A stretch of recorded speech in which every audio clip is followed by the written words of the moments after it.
I'm Dick Knudsen, joined by Will Miles. Welcome to Florida Georgia Week episode of Stand Up and Holler. Will, I know each year in Jacksonville they switch the name of the game based on who's the home team, but that's just Jacksonville pretending to be neutral. We did find out that in 26 and 27, when the game is going to be that we did find out in 26 and 27 that the game is going to be played in Atlanta and in Tampa as Jacksonville's stadium undergoes renovations. How do you feel about Atlanta and Tampa as temporary homes for this game? I mean, I guess I'm okay with it. Atlanta and Tampa are easy for me to get to, so my guess is that there'll be an opportunity for maybe me to go to one of those things. But um, yeah, it's I mean, whatever. It's a neutral game. They make a ton of money off of it being a neutral game. They were never going to have it not be a neutral game, no matter how much any of them complained. And the only thing we got to watch out for now is that after they get the game in Atlanta, that Kirby will just complain and complain and complain, and until they agree to do it in Atlanta every other year, even when they move it back to Jacksonville. So, don't let him do it. Don't let him do it, folks. He already whines enough. Don't let him whine his way into making this home and home in Atlanta and Jacksonville. I would have loved to see a home and home though. I mean, as I live in the Tampa area, so I'm actually kind of excited for it to come to Tampa here. But man, home and home would have been very cool to see because 94, 95, our generation, we didn't really get to experience that. So it'd be cool to see that again. Yeah, and So I think it was Graham Hall today posted something on X about in '95 Spurrier went up there and put 50 on him between the hedges, and the third string safety who was in there in the game when he was putting up the 50th point was Kirby Smart. Kirby Smart. So hopefully, hopefully we don't have to wait 25 years for Florida to come back on top and have a spiteful coach who just wants to stick it to Georgia. It's a Um, villain origin story. Spurrier had his in '66. Smart had his up between the hedges. We've had enough years though. Will we've had enough years the last few years where hopefully we're developing one of those guys right now as The we next speak head coach is going to have just a rabid hatred of Kentucky. of Kentucky. Right, Maybe right. Vanderbilt. He'll just despise Vanderbilt. Come on, man. Come on. Well, Florida, Georgia this weekend up in Jacksonville. The Georgia Bulldogs come in here after both on a bye week. That was always something too. Florida used to always come in on a bye week, and for a long time, Georgia would play the week before Florida, Georgia, but they lost a lot of those games. They started scheduling that bye week, and things have got a little better for them since. But the big win over Texas, this Georgia team will. I've went back. I've watched a lot of their games when they were on, but I also went back and watched a bunch of Georgia the last couple weeks here. And I'll tell you what, this is a team. If you have to take one team to win the college football playoff right now, it's are you betting against this Bulldogs team? We haven't seen their best, in my opinion. I think we've seen flashes of their best. I think they've looked good in moments, but even, some of the scores look dominant. The Clemson game, 34-3. Kind of a slow start in that one. Bama, obviously, they didn't really show up till late in the second, early in the third quarter in that game. And with Texas, you had a lot of mistakes offensively, and it was a great defensive performance, kind of a classic Kirby Smart Georgia defense performance that really powered them through in that game as well. But they got weapons on offense. They've got weapons on defense. This is a deep and loaded roster. We know that about this Georgia team coming into this game. How are we feeling about the matchup? Let's start on the Florida defense with the Georgia offense. How are we feeling about the matchup?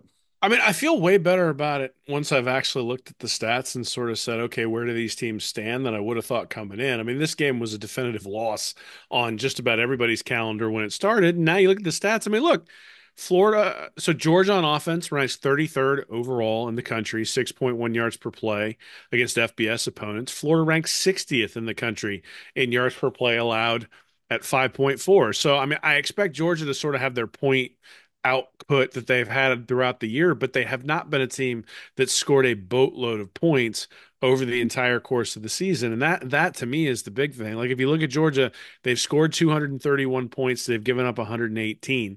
So we're not talking about and you like compare that to Miami. Miami scored 374. So the difference between those two teams is significant. Now, Miami's played one more game, but you're still talking about 33 points a game is what Georgia has put up.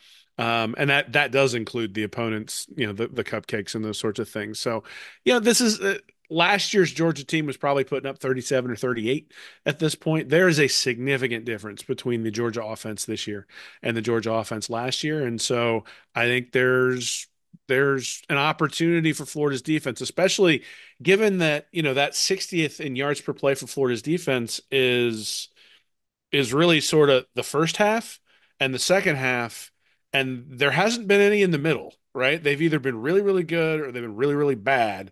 And so they have an average defense. The question I have is coming off another bye week, is the defense going to sort of revert back to the mean and kind of be average? Are they going to be terrible? Or are they going to be good? And if they've really made a transition to good, then that really puts Florida in a position to at least keep this one close because they're not facing, the greatest show on turf, LA or St. Louis Rams. They're not facing a Heupel offense that's going up and down the field when they had Hendon Hooker. They're not facing, Bryce Young, at Alabama going up and down the field. They're not facing Joe Burrow at LSU going up and down the field. Like this is a limited Georgia offense, a good Georgia offense, but not a great one. Carson Beck is more like Jake Fromm than he is those offenses that they had with Stetson Bennett. And you combine that with the fact that Florida's defense may really be improved, and they should be able to keep them in the game, assuming all those things happen, right? And that's the thing is it's unclear to me whether Florida's defensive improvement is a mirage or whether Florida's defensive improvement is real. And I think we'll find that out this week. We're going to find out how real the Gators are, especially on the defensive side of the ball, because Florida's going to come in, or Georgia's going to come in and try to bully them. And the question will be, Florida, there was a great quote you sent me from Jack Pyburn talking about setting the edge and being violent and all that sort of stuff. And that's all great against Mississippi State. And that's all great against Kentucky.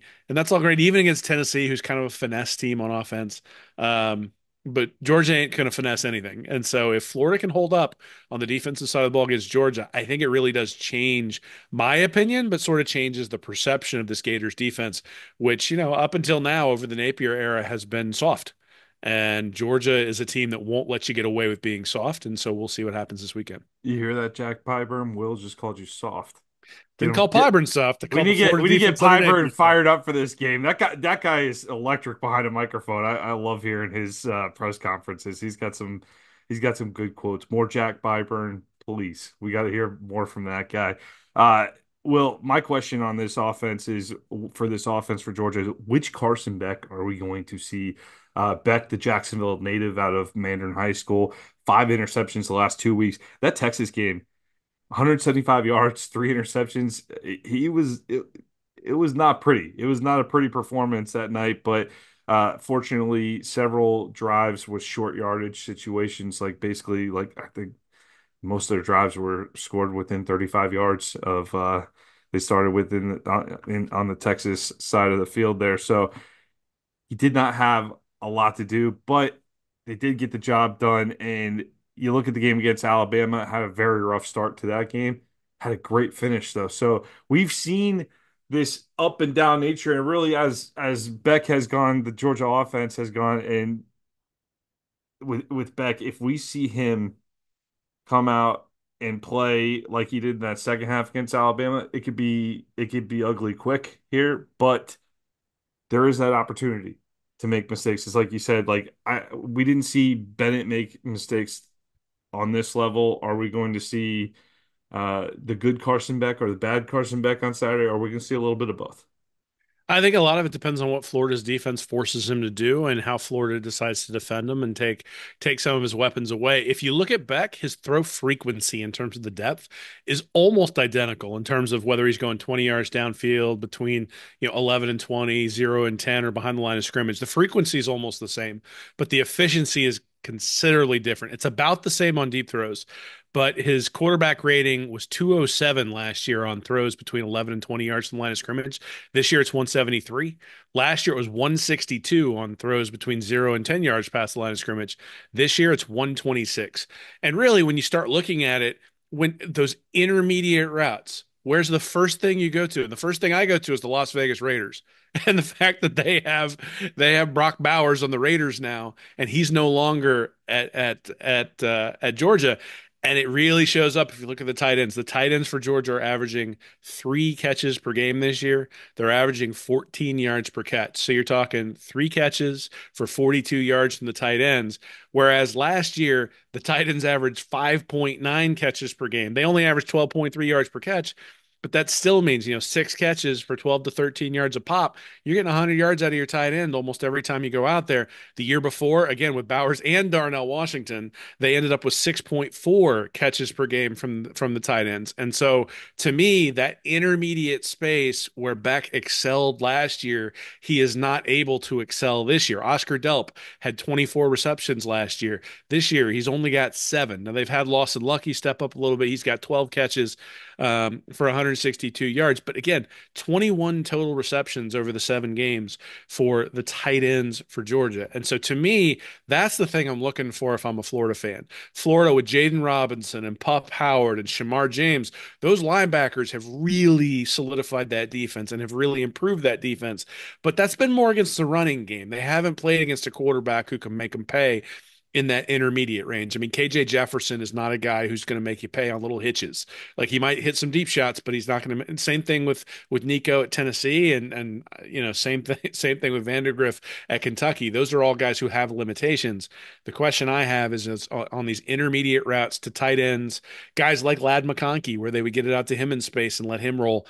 Those guys are gone now, and I think, yes, there's some up and down for Beck, but I suspect that if Bowers hadn't been there last year, and if McConkey hadn't been there last year, we would have seen more up and down from Beck overall. This, I think, is the real Carson Beck. And when you don't have those weapons around him, it becomes a little bit more difficult. So to me, it's what does Jaden Reddle do? He's got 1 reception all year. If he has a couple of catches in this one, what does Lawson Lucky do? He's got 12 receptions all year. Is he going to have 4 or 5? Does Oscar Delp catch a couple of big ones, that convert third downs into first downs? Like if the Georgia tight ends end up with 6 or 7 catches, Florida's going to struggle to get them off the field. If the Georgia tight ends end up with 1 or 2 catches, then I think we're going to see inconsistent Carson Beck, and Florida's going to have an opportunity to limit Georgia to the 24 to 27 point range. Dylan Bell and Arian Smith have had nice seasons so far, but the guy who jumps out to me when I watch this Georgia offense at the wide receiver spot is Dominic Lovett. He has had every game he's had here, 7 games so far, 5 of them. He has had a reception of 15 yards or more, and he's just explosive. Will he can get? He's not going to catch a ton of touchdowns. I think he's only got 2 on the season here, but he gets open in the middle of the field. He's just kind of that pesky receiver that's going to hit you over the middle on a third down. All of a sudden, he's taking it up the sideline after breaking the tackle for a big play. So I think Lovett is the guy to really focus on the stop in that with that wide receiver core. Yeah, I mean, look, I think that the possession receiver is the guy that I'm sort of focused on, but certainly the big plays are always the thing that sort of turns the tide on these sorts of things. And so a guy like Lovett having the ability to turn in a big play, the Florida's defense, there have been opportunities over the last few games for the quarterbacks against them to take advantage of some deep shots. Specifically, I'm thinking about Tennessee, but there were some deep shots there against Kentucky that the Wildcats could have taken if Vandegrift had been a little bit more effective. And they weren't able to do that. And that to me, there are really 2 questions here. And I'm really not even focused on the running game for Georgia much at all. I think the reality is it's going to be how can the linebackers hold up against the tight ends, and potentially if they get caught out there against a wide receiver or a running back out in space when he's trying to catch the ball. And then the other part of it will be how do the safeties keep guys in front of them? And so that's the place where I think, the little intermediate hitch that goes for a long gain, I'm less worried about that than I am just about guys getting behind the safeties and Beck being able to hit that throw, because he is capable of hitting those throws. He's not the most accurate guy deep, but he had a success rate of 40% on those deep throws last year. So we're not talking about a guy who's a complete stiff when you get behind the defense in a way that some of those other quarterbacks are. So yeah, I mean, I think Lovett deep is the key. I think Delp intermediate is the key, or Lucky, those 2 tight ends intermediate are the keys. And sort of get the third down conversion so you can take the deep shot. Right. Those are sort of, pretty easy analysis there. Like make sure you convert third downs and then take your deep shots. But, given what we know about Florida's offense, I think that Georgia's going to have to hit some deep shots in order to stay ahead of the Gators, assuming that DJ Lagway brings what he brought last week. Well, I know you said you didn't want to concentrate much on the running game, but there is a running back playing for Georgia that served as our backup running back for the last couple of years. Uh, he's had a nice run here the last few games. He's popped it in the end zone 6 times, 7 times over the last 4 games. If you go back to Alabama, but he had 3 touchdowns here against Texas, 87 yards on the ground, was really the spark in the offense against the Longhorns. I don't think we've seen his best in a Georgia uniform just yet, but he's averaging just over 11 carries per game. So not a whole lot different from what we saw at Florida. But really what I want to see out of this game, Will, is another Brandon Spikes moment. I want this to mean something to the guys on defense. I need somebody to hit this guy. Florida fans need to see something to take down that backup running back from last year. Yeah, I'm really interested actually to see. I think that if Florida wins this game, I suspect that the enduring moment might be an Olay on a pass block, where ETN is supposed to jump into a hole and take on a blitzing guy, and he needs to stone him, and he couldn't do that last year. And he was terrible in pass protection, which is one of the reasons why he was the backup running back and not the starting running back, because we spent all season, well, talking feed two, feed seven, and then or feed one, feed seven, and then also um, but they couldn't put him out there all the time because in pass protection he really, really struggled. So Florida should know how to attack that. And if they can isolate a linebacker on ETN in pass protection, they may have an opportunity to get to Beck, knock the ball loose, and certainly, look, I mean, winning the turnover battle whenever you're a big underdog is one of the ways to equalize things. And so, yeah, he could pop some big runs. I'm sure he's going to come in motivated. I'm sure his Georgia teammates are going to be behind him and try to set him up for success. At the same time, sometimes you get amped up for that sort of stuff. How do you take advantage of that if you're Florida, right? How do you make sure that you get him amped up to a point where maybe you get a personal foul penalty at the wrong time? Maybe you get him stuck in pass protection. Maybe you're able to deliver that no Sean Marino type hit and sort of amp everybody up and put Georgia on their heels. But at the same time, he could also rip off an 80-yard run because he's got that kind of ability. And so, we'll see. I mean, I don't think the running backs are going to decide this one. I really don't. And I think if you look at the stats over the start of the year for Florida, it's pretty clear that the running backs are not the guys who are deciding the games. And so, we can talk about it. It's a great talking point coming in. You can talk about revenge. You can talk about all that stuff. Maybe you get a turnover out of it, and it turns out to be a bigger deal than it would be otherwise. But look, I mean, if they're getting a turnover because ETN misses in pass protection, then that means they just drilled Beck in the back. And that means that the quarterback play at Georgia is less than it could have been otherwise. And so, to me, that's going to be the key. How do you get to Beck? How do you make him struggle, continue to struggle on those intermediate routes? How do you make sure those tight ends don't get open? And how do you make sure you guard against those deep shots? Now, you can't take a deep shot if your running back can't block. So obviously, all the 11 pieces have to do something. But I would be very surprised if this game came down to Montrell Johnson or came down to Jaden Baugh or came down to Trevor Etienne. I think at the end of the day, this one's Beck versus Lagway, and we'll sort of roll with that. So we'll flip over to the offensive side of the ball here. DJ Lagway going up against Kirby Smart's defense. We saw Anthony Richardson be thrown into the fire against Georgia a few years back. It was not pretty. This defense they've had their moments. They certainly a 13-12 battle against Kentucky. We saw that Kentucky offense in action though. So yeah, kind of typical against Kentucky. Not totally shocked that the Georgia defense played pretty well. But then you go to Alabama that first half, and Bama just really did what they wanted to in that first half. And it seems like there's been moments where a quarterback with a little bit of mobility could give this Georgia defense fits at times. But for the most part, I think the Georgia defense has played very well this season. So what are you expecting to see with the matchup with Lagway? So, I mean, I think so he's not Anthony Richardson. He's thrown, um, you know, he's completed 63% of his passes. He's been much more accurate than Anthony Richardson overall. He's been incredibly explosive through the air in a way that Richardson was much more explosive in a balanced way, right? He'd hit a big throw every once in a while, but he would also hit a huge run.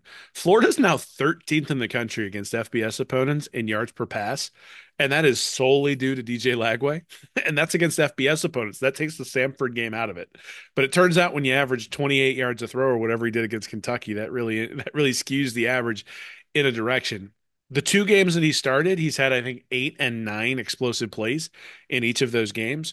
So, it turns out giving him one out of every three drives, maybe not the most effective way of getting the explosive plays out of him. The interesting thing that I think, if you look at PFF stats, and I found this fascinating, when he's blitzed, Lagway's PFF ranking is 83.9.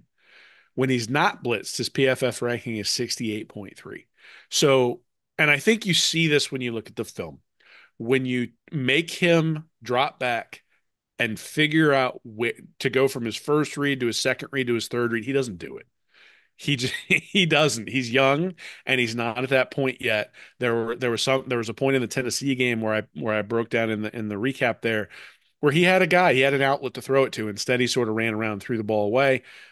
Basically, he's a one read and out type of quarterback right now.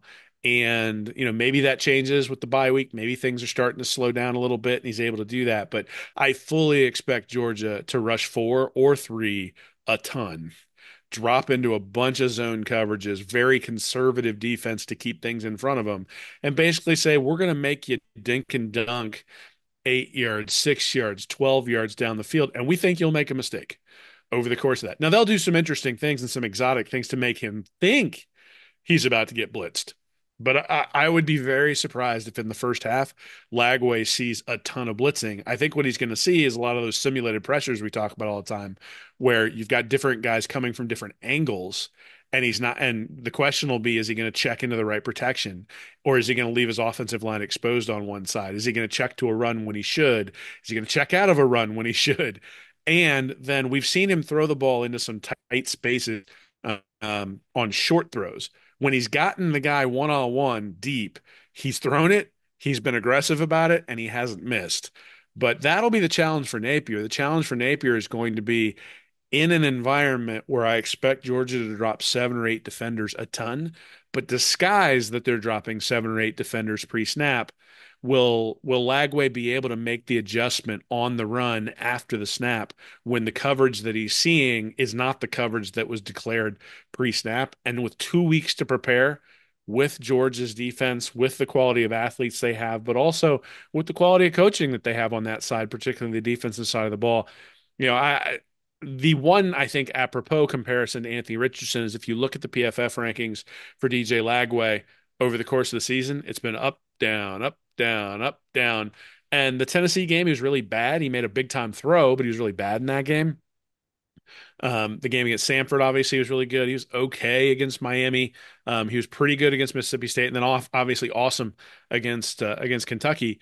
But does he have two awesomes in a row? I think that's one of the key questions here. And with a full game and a half of tape, I expect Smart to be able to isolate that. And really, the problem Florida's going to have is they rank 70th in yards per rush. So if they're dropping a ton of guys in coverage, can you run them out of it?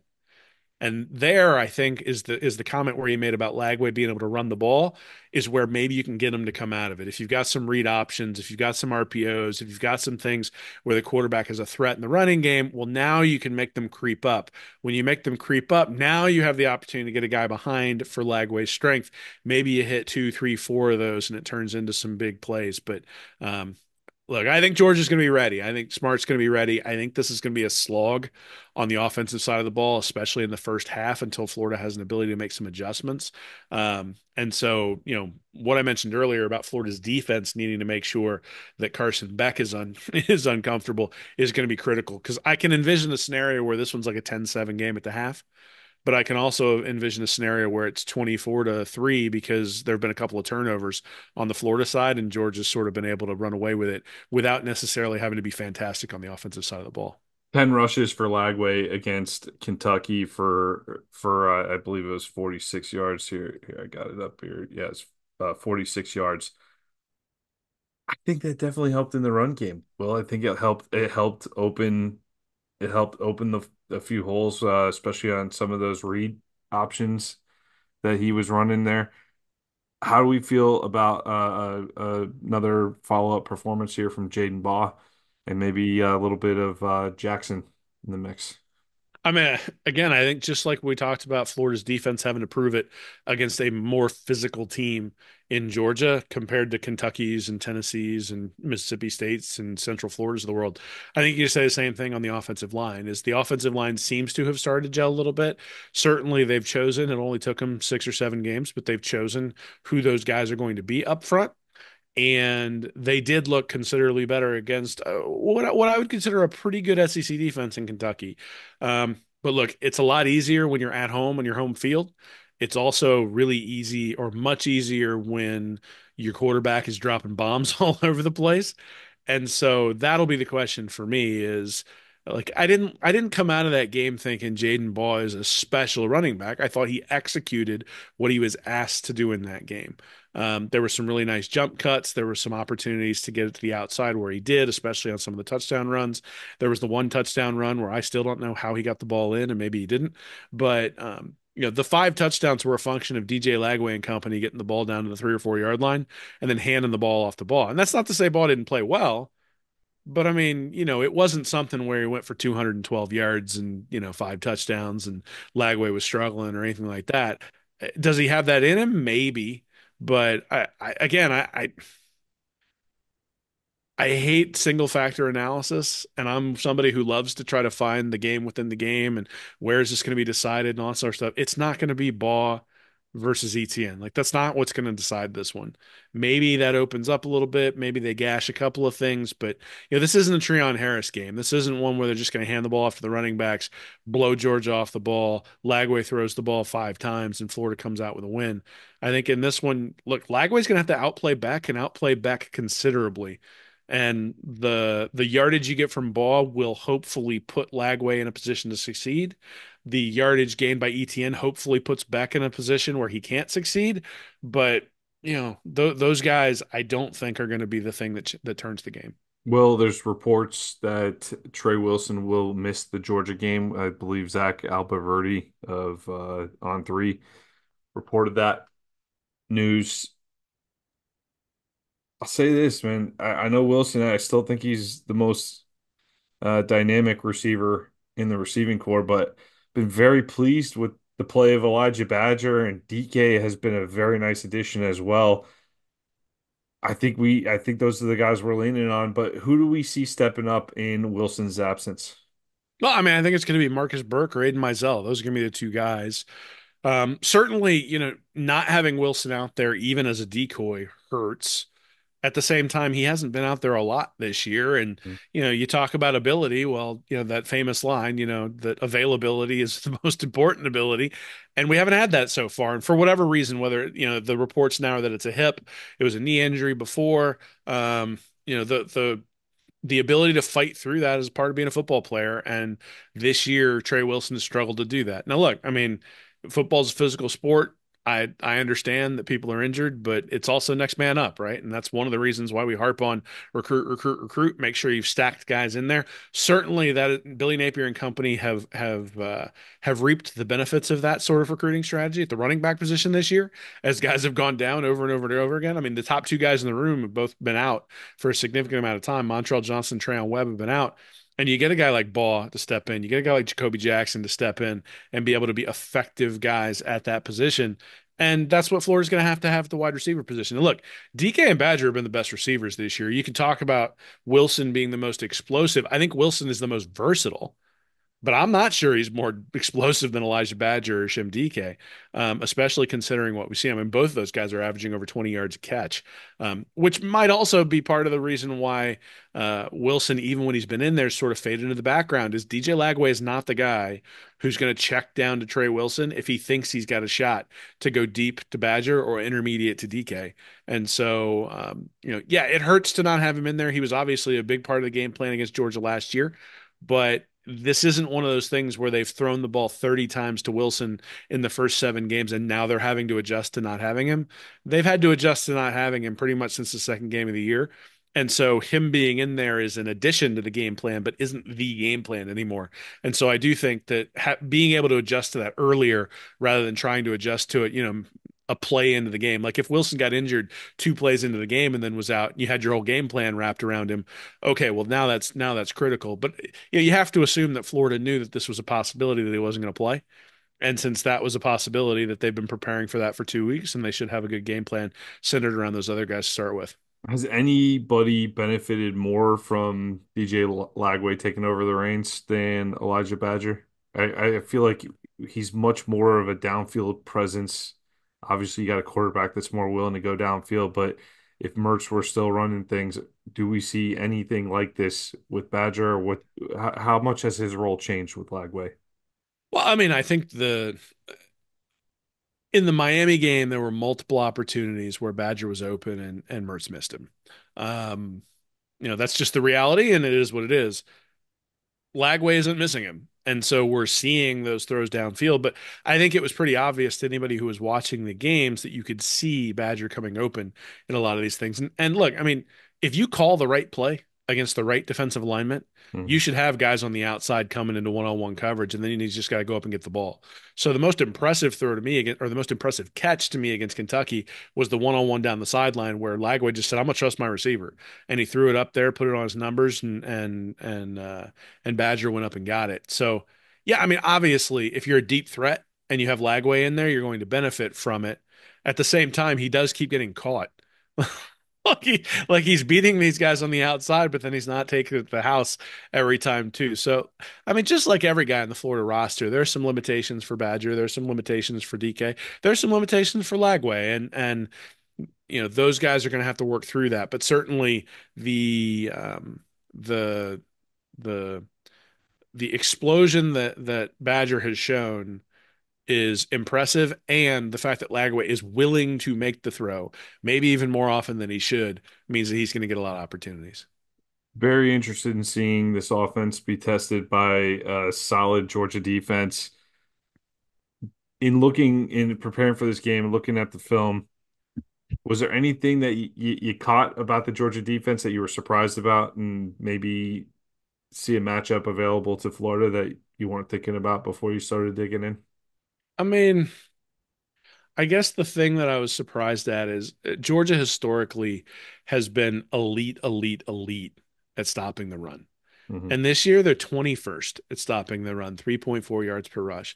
And it makes sense that maybe they would take a step back from time to time when you think about all the guys who've been drafted in the NFL.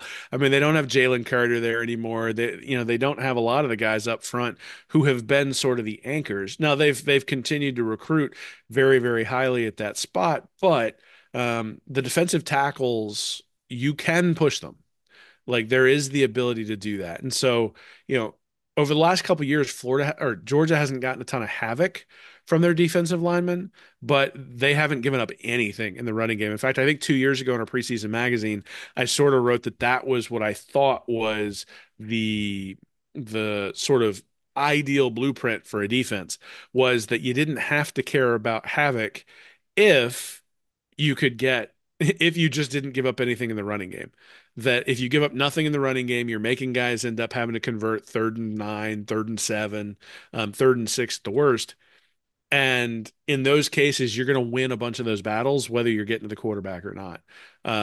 This year, the havoc rate on defense, 17.9%, 12.6% for the front seven, 5.3% for the DBs.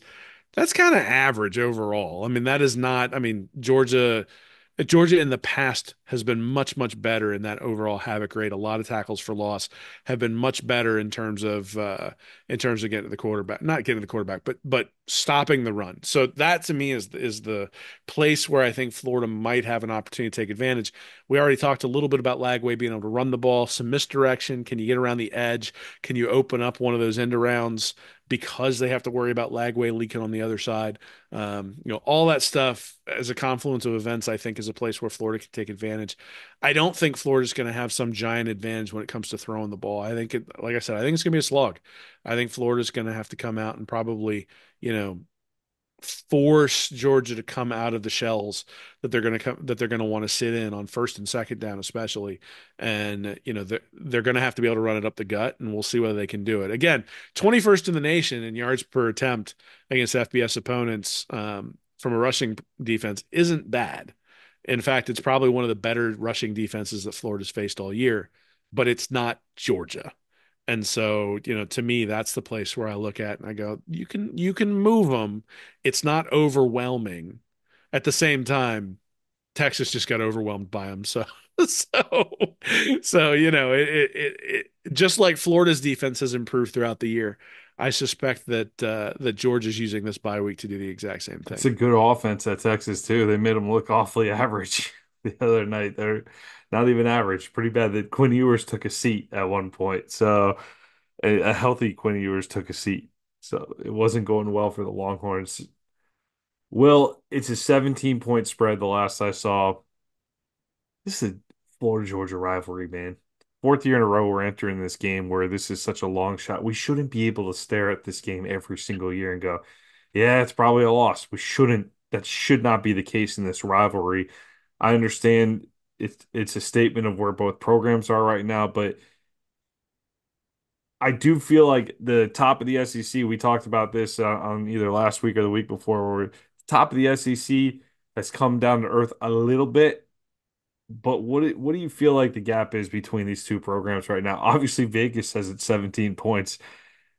It feels like it could be a little closer on Saturday. I'm definitely taking Florida to cover in this one, but it feels a little less hopeless than it has in the last 2 to 3 years, I'd say. I'd say it's a little more. Maybe it's just Lagway. Maybe I'm optimistic with Lagway going in, but I know top to bottom, Georgia's got the roster over us, but it does feel like it's a little bit different going into this one. Yeah, I mean, Lagway and the way he played against Kentucky gives us hope. But Lagway and the way he played against Tennessee makes me really concerned. Mm. And if you told me I got a 50% shot at DJ Lagway the way he played against Kentucky, I'd go, I'll take that because I think that gives you a higher ceiling than they would have had with Graham Mertz at quarterback. At the same time, it means that we're a coin flip away from having no shot at winning. Because if he plays like he did against Tennessee, Florida's got no shot. And you can even see that. I'm going to have a graph in my preview this week that basically shows Florida's quarterback play versus their EPA against the opponent. And it's like a straight freaking line. So basically, when the quarterbacks play well, Florida's offense is really good. When the quarterbacks play terrible, Florida's offense is That's really bad. shocking findings, man. It's a shocking finding, but it's amazing how, we'd sit here. It's one of the reasons why I keep harping on ETN isn't gonna win this game. Ball isn't going to win this game. The thing that's going to win this game is DJ Lagway's going to come out and be statue, hey, we're planning the statue for him, DJ Lagway. And yes, there's an opportunity for him to do that.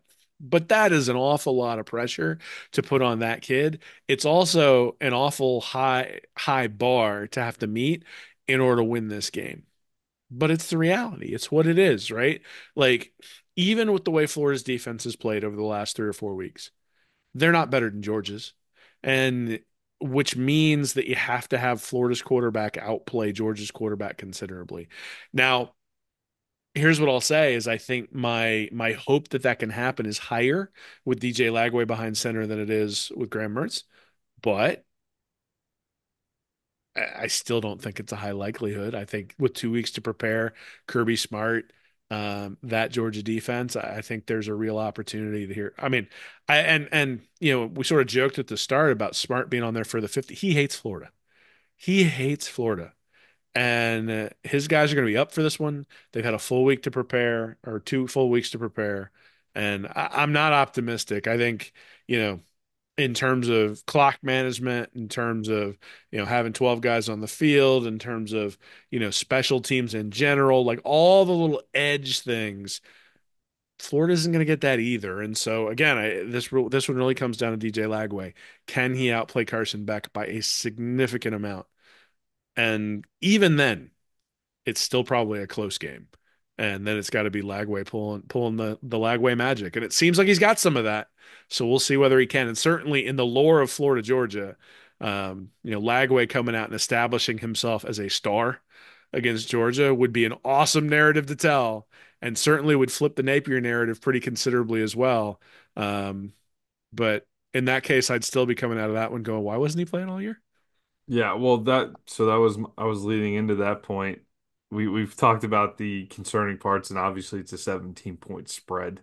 So unfortunately, you and I are both realists with these type of things. But you play the game. You play the game for a reason, and we're sending a guy out there that if he had been starting from game one, maybe there would be a different outlook on this game Saturday from Vegas. But Well, so I maybe did, I did. Vegas is still getting to know the guy if Florida can pull through well. If Florida can pull this out, how does it color the early season debacles? So what's the right way to phrase this? It does not remove the concern associated with it, but it shows that the power of a high level quarterback, right? That if Lagway comes out there and is able to win this one, and he puts them on his back, and they follow him, and they believe, and they go out there and they beat Georgia.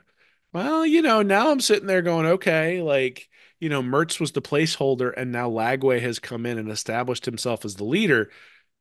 Yeah, that changes the narrative quite a bit. It certainly does. It doesn't mean, that you didn't lose to Miami. It doesn't mean that you didn't lose to A&M. And it doesn't mean that you didn't lose a game against Tennessee you had no business losing. But I mean, it also puts me in a position where if they beat Georgia, am I supposed to believe they can't beat Texas? Am I supposed to believe they can't beat Ole Miss? Am I supposed to believe they can't beat LSU? And the thing is, and I've said this now for years, is that college football is about wins and it's about hope. And so a DJ Lagway led win against the Georgia Bulldogs does both. It's a Mm. win and it's hope. And so if you won this game with Graham Mertz, it wouldn't have the same impact to me. Like if you won this game where Lagway struggles and the defense sort of shuts him down, you get like 6 turnovers. If it's one of those like the Jordan Reed game from years and years ago, where you look at it, you go, we shouldn't have won that game. We did, but we shouldn't have. Then I think the narrative's different than if Lagway goes out, throws for 350 yards and 3 touchdowns, and Florida wins, 34-17. Right. Like, so to me, how you win actually does matter. Even though if they win 21-20, I'll be sitting there going, I don't care how they won. Like if they win 22-20 in overtime on a safety, I don't care how they win the game. Like if they win the game, they will certainly get kudos. And deservedly so. But this is about hope and it's about wins. So you get the first one if you win against Georgia. But the hope is the big part, is that I now hope that you can compete against Texas and win. I Which now hope that you can beat Ole Miss. I hope you can beat um, LSU. And I hope that you won't have a letdown and you'll go put 55 up on Florida State. which And which is something that this program did not have much of after the Texas A&M loss. I'd say especially Miami was depressing, but the A&M one just really sent that Miami I mean, I'm message not home. sure. Especially one week we got a little taste of Lagway in between, and then we went right back to it with A&M, and that was just you saw perhaps, and this is the fascinating part about where we're at as a program right now and the whole Napier discussion. I think the hay's in the barn for the most part. I think a lot of people feel that way in terms of Napier. I think we know what he is and what type of program we are under him. But man, if you could pull an upset here, it does create an interesting conversation. Not even necessarily about Napier, but about the direction of the program in general with DJ Lagway at the helm.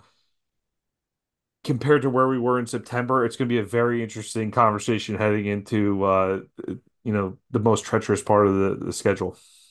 Yeah, I mean, look, here's what I'll say is, and I've said this forever, is that Billy Napier has taken an awful lot of deposits from this fan base.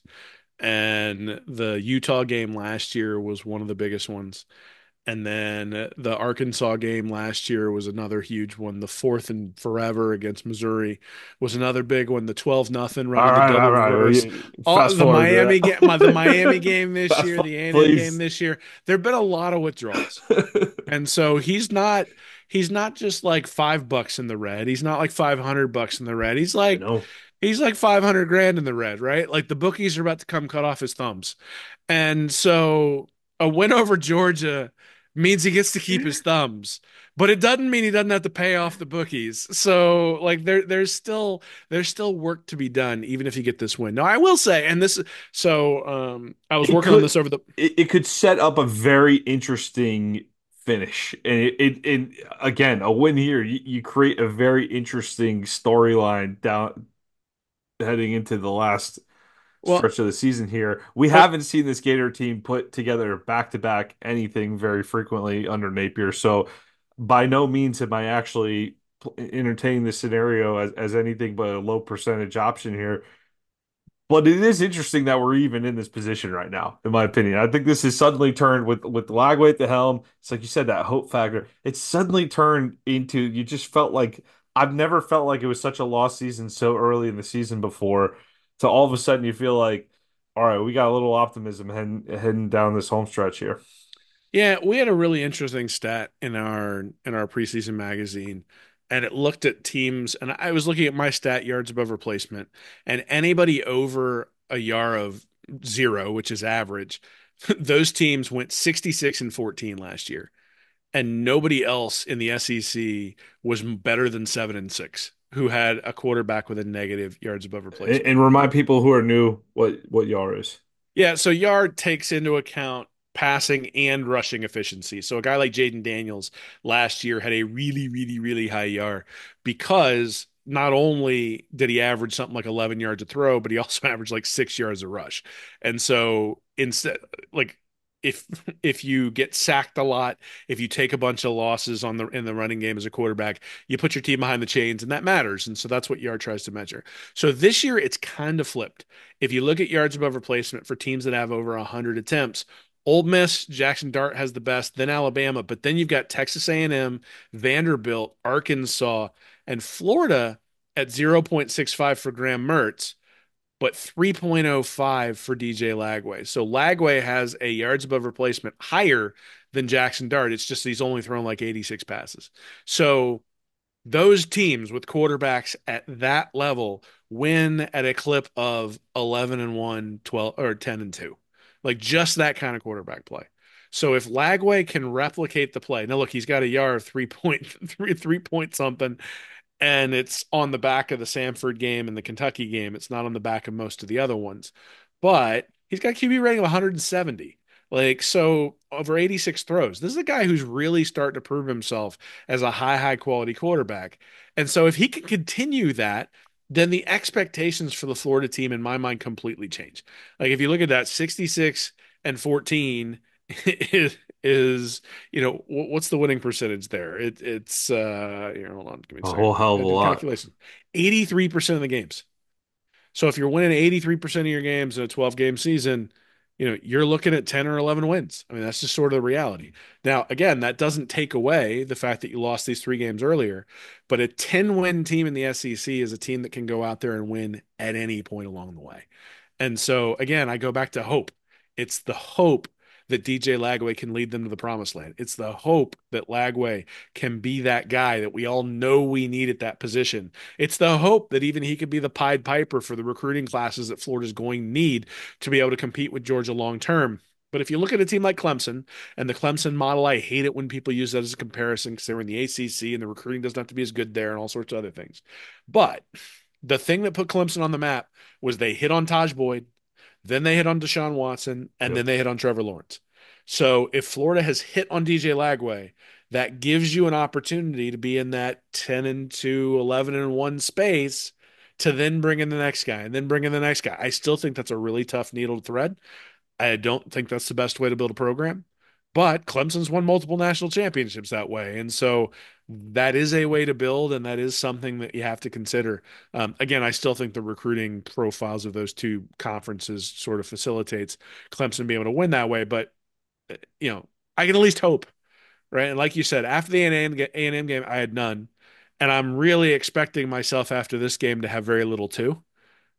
But there's that little kernel in the back of my head We're that's just just going, we're just delusional enough it's for going, it. just don't put it out of your mind completely that they might be able to get this done.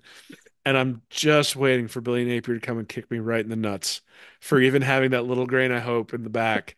And hopefully that's not what I'm writing about on Sunday morning. Well, That's all I can. hey, if you need that, even if we do win, just look at the recruiting class right now, and then you'll get that swift kick right there too. So it's not even with the win. Maybe that could pick up if we did actually pull off the upset. But Will, one of the interesting things here about this season, so I think it's been a fascinating season for Florida so far.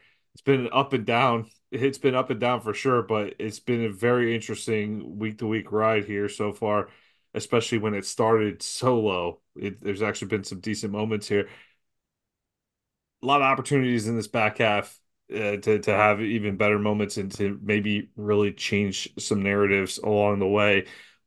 But this 2024 season, first year of the SEC, going back to the no divisions model of the pre 1992 SEC, and that's creating quite an interesting race down the stretch. We saw Texas A&M defeat LSU. LSU was all over them in the first half of that game. A&M comes back. Mike Elko after the game says, "We don't have some like politician coach BSing everyone around here," which was awesome. I I'm not an A&M guy at all, but Elko is pretty fun to root for. I think this A&M team's turned out to be pretty interesting.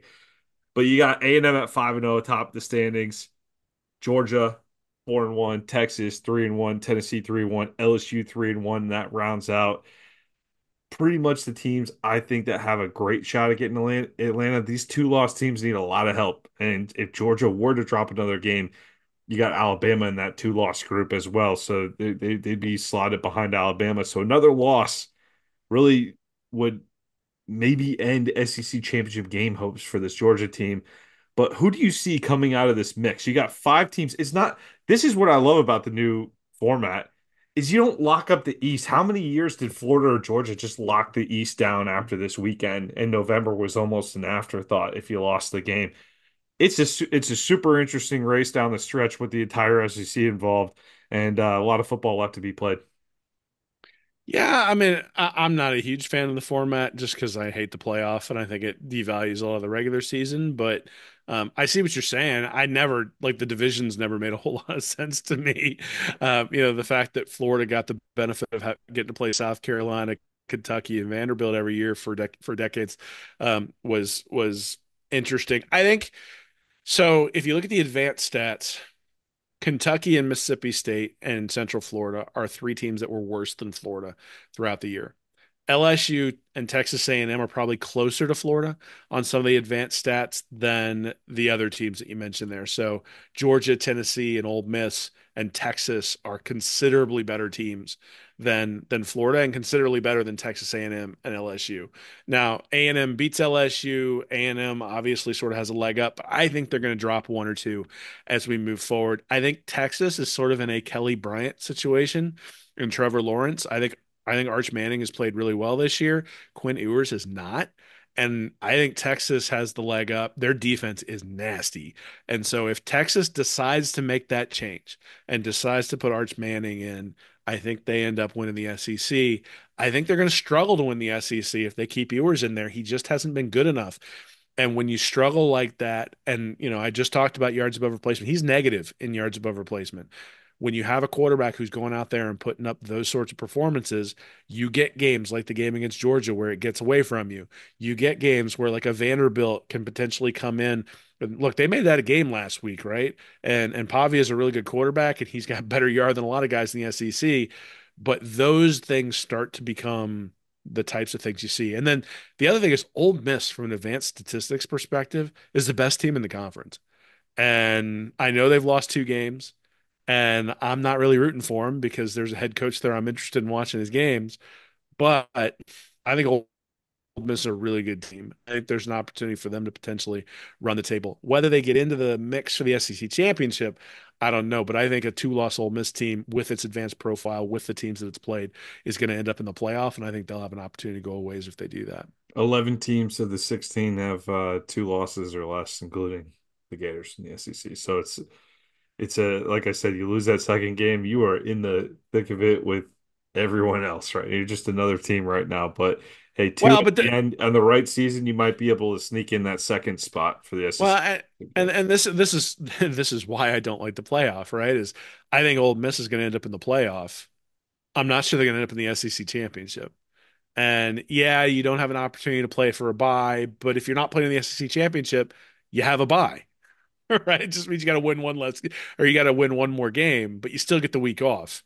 And so, the reason I don't like the playoff is it devalues that, but I get the point of, putting all the teams together. I just wish they'd put all the teams together and then kept the four-teamer because that would have made things really, really interesting in terms of who's in and who's out. But, whatever. We got what we got now. And, I think the Rebels probably gonna make it in. Well, Ole Miss, they do welcome the Georgia Bulldogs to Vaught Hemingway next week, and then they travel to the Swamp in 3 weeks. Well, so Hey, put Georgia on a two-game losing streak, man. It'll make my it'll make my next couple of weeks if Ole Miss is playing to put Georgia on a two-game losing streak. Ole Miss 8-4, baby. Let's go. Let's drop a couple more. Losing to Georgia and losing to Florida. Let's do it. Let's do it.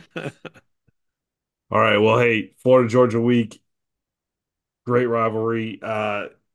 Man, it's like you said, we started the show talking about this with Kirby Smart, but I just want to we gotta hate him back. We gotta have that same level of hate and intensity back. It can't be this 17-point spread nonsense we've had to endure the last few years. We have to be able to get to a point where this is not only competitive, but they're fearing us again. This is a problem right now. So hopefully Lagway sends a new message and resets the thing a little bit. But we'll find out Saturday at 3:30 on ABC. Will, any final thoughts? I mean, I just don't want to get barked at again for a whole year. So, I got that little kernel of hope in the back. Like I said, hopefully Billy Napier doesn't make me regret having that. And look, it'd be nice to have some hope once again. So hopefully DJ Lagway can bring that. And I already love the way I've seen the kid play so far. No fear. After the way he played in that Tennessee game, to let the ball go at the end of that game, and then to come out firing in the game against Kentucky, I think says something about that kid and where he's headed. But is he there yet? I don't know. But if he is, this could be a really fun game on Saturday. To hell with Georgia. Have a great weekend, everybody, and go Gators. Hey, everybody. Thanks for listening to Stand Up and Holler. If you're interested in more information from me and Nick, you can go over to readandreaction.com. You can like and subscribe our YouTube channel here at Read and Reaction, or you can go to patreon.com/readandreaction to support us, get extra information, and we do Ask Anythings over there every once in a while as well. So check us out. Thanks for listening.